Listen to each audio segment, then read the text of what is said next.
बिस्मिल्लाहिर्रहमानिर्रहीम। अस्सलाम वालेकुम students, hope you all are well. Welcome to English literature study.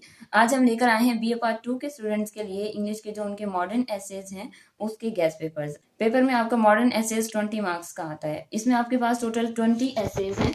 20 essays में से अगर आप 7 से 8 या 4 से 5 क्वेश्चंस करते हैं तो ये बहुत ज़्यादा क्वेश्चंस बन जाएंगे। तो हम आपको बताएंगे कि आपने कितने एसेज करने हैं और उनमें से कौन कौन से क्वेश्चंस करने हैं। आई होप कि ये वीडियो आप लोगों के लिए बहुत ही यूजफुल होने वाली है। तो अगर आप लोग चैनल पर नए हैं तो हमारे चैनल को सब्सक्राइब कीजिए, वीडियो पसंद आए तो लाइक जरूर कीजिए, अपने दोस्तों के साथ शेयर कीजिए। तो फर्स्ट ऑफ ऑल हम बात करते हैं अपने एसेज के बारे में, जो कि आपके पास 20 है। 20 एसेज में से जो फर्स्ट 10 है ना, उन्हें तो आप बिल्कुल भी ना छोड़ें, उनमें से कोई एक भी ना छोड़ें। ठीक है, आपके पास जो आपके एसेज हैं वो 4 पार्ट्स में डिवाइड है। आपके फर्स्ट 6 एसेज डिस्क्रिप्टिव एसेज हैं, फिर उसके बाद 2 एसेज कैरेक्टर के अबाउट हैं, ग्रैंडफादर और टेलर। इसके बाद 2 एसेज आपके आयरनिक हैं, ह्यूमर हैं। ठीक है, उनमें थोड़ा सा तंजो मजाक पाया जाता है, सोसाइटी से रिलेटेड कि सोसाइटी में किस तरह के लोग होते हैं। इसके अलावा नेक्स्ट आपके जो लास्ट एसेज हैं वो सीरियस हैं। ठीक है, उनमें राइटर्स हैं, उन्होंने अपनी थॉट्स वगैरह बताई हुई हैं। तो मेरा मशवरा आपके लिए यही है कि आप लोगों ने जो डिस्क्रिप्टिव, करेक्टर और आयरनिक हैं, ठीक है, यानी कि जो आपके पास फर्स्ट 10 एसेज हैं उन्हें आप अगर अच्छे से प्रिपेयर कर लेते हैं तो आपके 20 मार्क्स कहीं भी नहीं गए।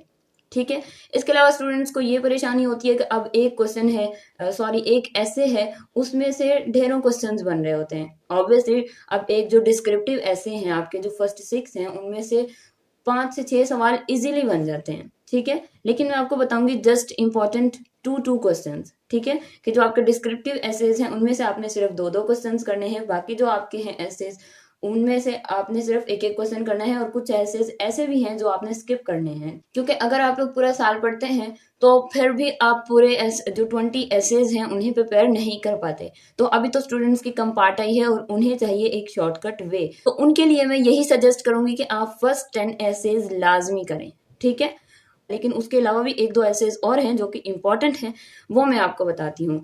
Let's begin. First of all तो आपका आ जाता है first chapter, Pakistan and the modern world. अब इनके इंपॉर्टेंट क्वेश्चन सिर्फ 2 हैं, रीजंस एंड एक्सपेक्टेशंस। रीजंस, वो रीजंस बताएं, describe the reasons which led to the creation of Pakistan, जिसने पाकिस्तान की क्रिएशन पर मजबूर किया मुसलमानों को। ठीक है, ये रीजंस आपने बतानी है। इसके अलावा पाकिस्तान अब बन गया है तो वो अब जो मॉडर्न वर्ल्ड है उसके साथ क्या तवक्कुआत रखता है कि वो उसकी किस तरह से हेल्प करेगी। ये जस्ट 2 क्वेश्चन आपने करने हैं, इसके अलावा आपने इसमें से कोई क्वेश्चन नहीं करना। ठीक है, नेक्स्ट आपका जो ऐसे है वो है द इक्लिप्स। द इक्लिप्स में से आपने इंपॉर्टेंस ऑफ सन करना है और द सीन ऑफ इक्लिप्स। ठीक है, जो हमारे राइटर हैं वो किस तरह से यॉर्कशायर में जो सीन है उसको बताती हैं, उसको डिस्क्राइब करता है, वो स्केच बना देती है, जिस तरह से वो बयान करती है वो हमारी आंखों के सामने आ जाता है एक्चुअली। तो ये सीन ऑफ इक्लिप्स। ठीक है, सीन ऑफ इक्लिप्स बताना है और इंपॉर्टेंस ऑफ सन बताना है। ठीक है, जस्ट आपने इसमें से ये 2 क्वेश्चन ही करने हैं। थर्ड आपका ऐसे है विजलिंग ऑफ वर्ड्स। विजलिंग ऑफ वर्ड्स में से भी आप सिर्फ 2 क्वेश्चन ही करेंगे। एक आ जाता है सिंबोलिज्म। ठीक है, सिंबोलिज्म आपने बतानी है कि जो विंटर सीजन है उसके क्या सिंबोलिज्म है और जो स्प्रिंग सीजन है उसके क्या सिंबोलिज्म है। इसके अलावा सिंबोलिज्म से अलावा वो ये डायरेक्ट यही क्वेश्चन भी पूछ सकता है कि आप सिंपल सीन बताएं। ठीक है, उसमें आपने कोई सिंबॉलिक सिग्निफिकेंस नहीं बतानी, जस्ट आपने सीन बता देना है जैसा कि राइटर ने डिस्क्राइब किया है, जैसा कि राइटर ने स्केच बनाया है। ठीक है, नेक्स्ट आपके पास ऐसे आ जाता है नागासाकी अगस्त 1945। इसमें आपने रिनाउंस वेपन्स, ठीक है, कि हमने वेपन्स को तर्क करना है। क्यों कर देना चाहिए हमें वेपन्स को, एटॉमिक बॉम्ब्स के यूज को हमें तर्क कर देना चाहिए, क्यों तर्क कर देना चाहिए, ये पूछ सकते हैं एग्जामिनर। इसके अलावा राइटर का जो एक्सपीरियंस है, ठीक है, वॉर का एक्सपीरियंस और उसे क्या फील करता है, वो उसने वहां क्या कुछ देखा, एक्चुअली इसमें समरी ही आ जाती है इसकी। ठीक है, रिनाउंस ऑफ वेपन में भी एक्चुअली आएगी तो समरी ही, क्योंकि उसमें भी उसने नुकसानात ही बताने हैं जो कुछ उसने वहां पर देखा। क्योंकि जब हम एक्सपीरियंस बताएंगे राइटर ने यहाँ पर ये सब कुछ देखा, इतने नुकसानात हुए, उसे ये सब कुछ ऐसे लग रहा था जैसे वो किसी जहन्नुम का मंजर हो। तो इसी में आप इसी को जस्ट आपको आउटलाइन माउल्ड करनी पड़ेगी, इसी को आप अपने जो फर्स्ट क्वेश्चन मैंने बताया है रिनाउंस ऑफ वेपन में कन्वर्ट कर सकते हैं। तो एक्चुअली यहाँ भी आपको जस्ट एक ही क्वेश्चन करना है, actually experience of the writer उसी में कवर हो जाएगा। नेक्स्ट आपका आ जाता है walking on the moon. Walking on the moon में भी आपने डिस्क्राइब करना है कि जो अर्थ और मून की सरफेस के दरमियान राइटर ने फर्क बताया है उसके बारे में क्वेश्चन पूछा जा सकता है, या राइटर का क्या एक्सपीरियंस रहा वहां पे, एक्चुअली ये भी एक ही क्वेश्चन बनता है, इसकी जस्ट आउटलाइंस आपको चेंज करनी पड़ेंगी according to question. Difference between surface of earth and moon, इसके अलावा राइटर क्या फील करता है वहां पर जाकर।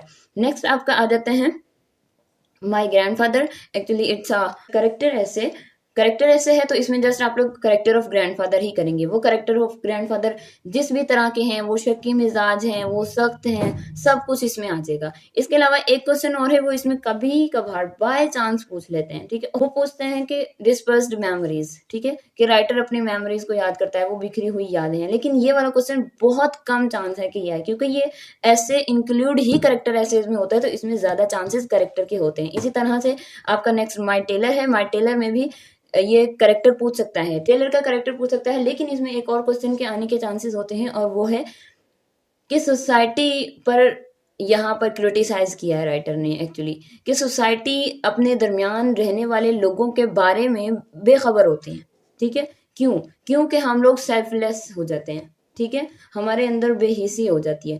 ये क्वेश्चन भी आ सकता है, लेकिन इसके बहुत कम चांसेस हैं, ज्यादा चांसेस टेलर के करेक्टर के हैं। नेक्स्ट आपके आ जाते हैं आयरनिक और ह्यूमरस एसेज। वो ये दो हैं, द ब्यूटी इंडस्ट्री और the doctors man of science. इन दोनों में से आयरनी आ जाएगी कि राइटर किस तरह से क्रिटिसाइज कर रहा है अमेरिकन वुमेन को, या राइटर किस तरह से क्रिटिसाइज कर रहा है डॉक्टर्स को। क्या डॉक्टर्स साइंस के आदमी हैं या नहीं, तो क्या अमेरिकन वुमेन अपनी जो असल ब्यूटी है वो क्या मेकअप के जरिए हो सकती है, इस तरह से पूछ सकता है। दो क्वेश्चन आपके ये हो जाएंगे। नेक्स्ट उसके बाद आ जाते हैं जी आपके सीरियस एसेज। सीरियस एसेज में से आपने सिर्फ ये 4 करने हैं, बल्कि अगर आप पहले 3 कर लेते हैं तो ठीक है, विटामिन ऐसे अगर आप नहीं भी करते तो इसमें कोई बड़ी बात नहीं है। जस्ट आप टॉलरेंस है, ऑन सेइंग प्लीज है, गॉसिप, इनकी जस्ट आप समरी कर लें। जितने भी क्वेश्चन आएंगे वो आपके सब के सब समरी में से क्लियर हो जाएंगे। और आपने क्वेश्चन को अटेम्प्ट कैसे करना है, मैं बार बार ये तरीका आप लोगों को बताती हूँ कि आपकी जो यूनिवर्सिटी है वो एक पेज की 2 साइड्स, ठीक है, इसको 5 नंबर कंसीडर करती है, ठीक है। तो अगर आपका 10 मार्क्स का क्वेश्चन है तो आपके 2 पेजेस होने चाहिए, ठीक है, 2 पेजेस की दोनों sides, it means 4 sides of 2 papers. Okay, तो आप लोगों ने इस तरह से करना है। और इसके अलावा आपका जो क्वेश्चन की स्टार्टिंग है उसी में ही आपने क्वेश्चन की स्टार्टिंग में ही सब कुछ नहीं बता देना है अपने क्वेश्चन के मुताबिक, ठीक है। आपने क्वेश्चन को पढ़ना है, उसको रीड करना है, 2 मिनट के लिए पॉज लेना है और सोचना है कि मैं इसमें चार पैराग्राफ तो आपके लाजमी होते हैं ना, उसके अलावा एक कंक्लूजन पैराग्राफ होता है, ठीक है। तो आपने 4 पैराग्राफ बनाने हैं, तो आपने पहले ये सोचना है क्वेश्चन को पढ़ के कि चारों पैराग्राफ किस टॉपिक से रिलेटेड होने चाहिए, क्योंकि आपने एक पैराग्राफ में जस्ट एक ही बात करनी है, ठीक है। अगर आप क्वेश्चन को रीड आउट करते हैं और डायरेक्ट लिखना स्टार्ट कर देते हैं तो फिर आप, क्योंकि जब आप क्वेश्चन पढ़ते हैं ना तो सारी इन्फॉर्मेशन एकदम से माइंड में आती है, और फिर हम अगर फौरन से लिखना शुरू कर देते हैं तो वो सारा का सारा हम पहले पैराग्राफ में ही लिख देते हैं, और फिर हम सोचते हैं बैठ के कि अब मैं आगे क्या लिखूं। तो आपने ऐसे बिल्कुल नहीं करना। आपने क्वेश्चन को रीड आउट करना है, 2 मिनट के लिए पॉज लेना है, फिर सोचना है कि 4 पैराग्राफ बनाने हैं, किस किस चीज से रिलेटेड बना सकता हूँ। आपके पास अगर रफ जो पेपर की बैक साइड है वहां पर आप पॉइंट आउट भी कर सकते हैं कि 4 पैराग्राफ 4 पॉइंट्स आप वहां पे मेंशन कर सकते हैं। फिर आप लोगों ने अपना लिखना स्टार्ट करना है, और हर पैराग्राफ के बाद कोशिश करें कि कोटेशंस लाजमी लिखें।